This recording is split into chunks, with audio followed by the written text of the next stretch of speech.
Good morning. Ngasi leapo numit ko. Leapo numit e card message yung minarase. Leapo numit ahambada number ko. Number se magi na leapo numit ke 69 laire. Aduga color dan red color shin na bibi ay. Ado card ki message hana yung ngasi. Aduga ngasi ki timing Afaba sa pwede yung ngasi ko. Nangai lo thoko dumai na dum 3 cards adagi sidai lo thopiro ko ID card number 1 card number 2 card number 3 ko ahamba ani shuba ahum suba sile ko gi 3 cards ko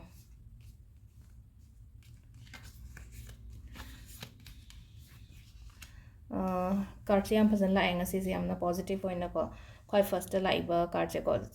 sida la ise haidi success card oin la ham base ngasi keno ma chat ke keno ma taw ke khot ke na haira gati yamna success ki success oi bagi keno oina la ko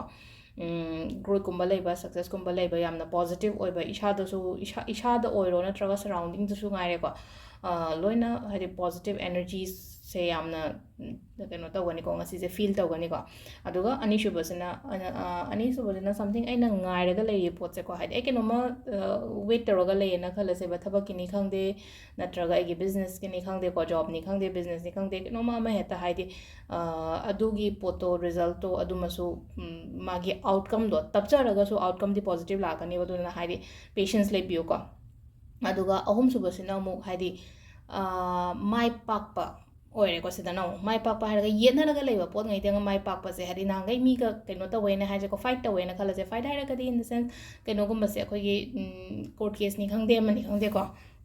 adu maina gumba leba se adu gi do ai gi favor da lakpa aina chummaga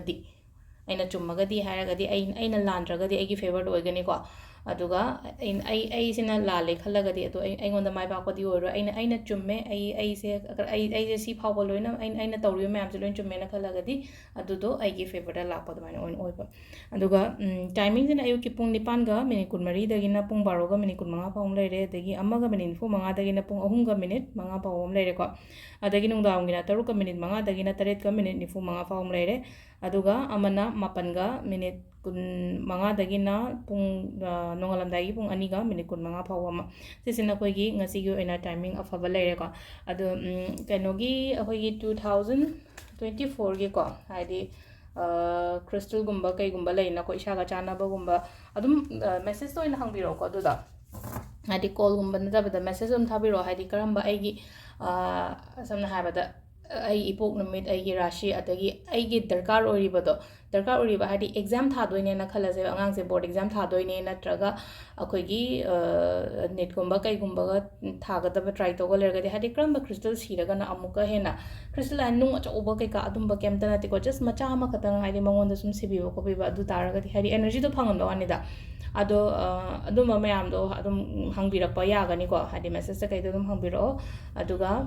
calling da di khatang pharak tare ko aduna yaringe hadi message hangbiro hadi karam mano ha pado dum ai suggestion to roke ba hadi yamna hangtra so ko only just hadi maming ne rashi ne date of birth ne mapok numin ne adu khatang thabiro ko adugi accordingly dumaina keno to ba yai aduga